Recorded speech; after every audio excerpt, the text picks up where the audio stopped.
Bonjour mes amis, j'espère que vous allez bien. Aujourd'hui, je vais vous donner 10 méthodes pour bien étudier. Mais avant de commencer, si c'est la première fois que vous voyez la chaîne, n'oubliez pas de s'abonner et like pour la vidéo. Conseil numéro 1. النصيحة الأولى. Ne laisse pas les leçons jusqu'à le dernier jour avant le contrôle. لا تترك الدروس لتتراكم عليك حتى آخر يوم قبل الامتحان. Conseil numéro 2. النصيحة الثانية. Organiser le temps. تنظيم الوقت. وأفضل طريقة تعتبر لتنظيم الوقت هي طريقة بومودورو. La méthode de Pomodoro. Et voilà la méthode. Étudie 25 minutes et prends un repos à la durée de 5 minutes. Pas plus et pas moins. ادرس 25 دقيقة وخذ قسطا من الراحة لمدة 5 دقائق. Et reprends ça une autre fois. Par exemple, si tu veux étudier 2 heures, tu vas étudier 25 minutes. Après, tu prends un repos de durée 5 minutes. Après, une autre fois, étudier 25 minutes et prends un repos de 5 minutes. Et comme ça, jusqu'à ce qu'on termine 2 heures. Conseil numéro 3. النصيحة الثالثة. Il faut choisir le bon moment pour étudier et c'est pour bien se concentrer. اختر الوقت المناسب للدراسة لكي تدرس بتركيز أكثر.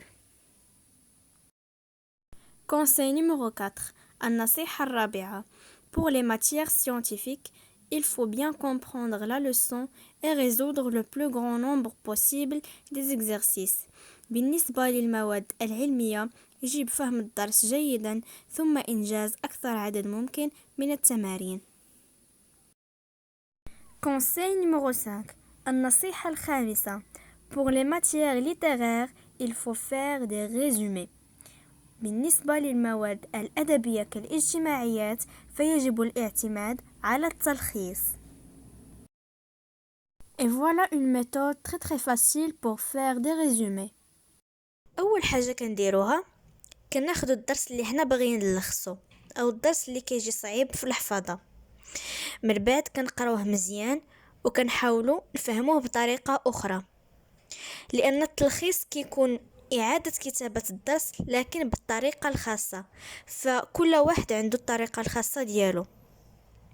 من بعد فاش كنقراو هذا الدرس مزيان كنحاولوا نجبدو غير الأفكار الأساسية، يعني أي حاجة ممكن أنها تكون زايدة كنحيدوها، كنقتصروا فقط على الأفكار الأساسية.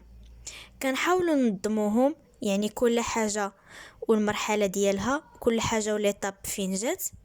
من بعد كنعاودو نكتبو وفي الاخر كيكون التلخيص ديالنا واجد. الطريقه ديال التلخيص عمليه بزاف، لانه الدرس كيكون مكتوب بطريقتكم الخاصه فكيكون سهل باش نعقلوا عليه. Conseil numéro 6. Il faut que vous aurez un objectif pour qu'il soit une motivation pour étudier. النصيحة السادسة. ضع هدفا أمامك ليكون حافزا للدراسة. Conseil numéro 7. Quand vous voulez réviser, commencez par les matières qui vous apparaissent faciles. عند المراجعة ابدأ بالمواد التي تبدو سهلة، وبعد أن تنتهي يمكنك المرور إلى ما تبقى من المواد، فحينئذ يكون الدماغ قد تعود على الحفظ والمراجعة، ويمكنك دراسة المواد المتبقية بكل سهولة وليس كما كان في بداية الأمر. Conseil numéro 8. Il faut se réveiller tôt pour être plus active. النصيحة الثامنة. حاول الاستيقاظ باكرا لأن الأشخاص الذين يستيقظون باكرا يكونون أكثر إنتاجية من غيرهم. Conseil numéro 9. Il faut réviser dans une salle bien organisée. النصيحة التاسعة. الجلوس للمراجعة في مكان مرتب ومنظم. Conseil numéro 10. Quand on veut étudier, il faut apporter tout ce que vous pouvez utiliser pendant ce temps. النصيحة العاشرة والأخيرة: عندما تريد الدراسة أحضر كل ما يمكن أن تحتاجه حتى لا تضطر للنهوض أكثر من مرة وبذلك يتشتت تركيزك. Et voilà, on a fini. Merci pour votre attention et au revoir. À la prochaine vidéo.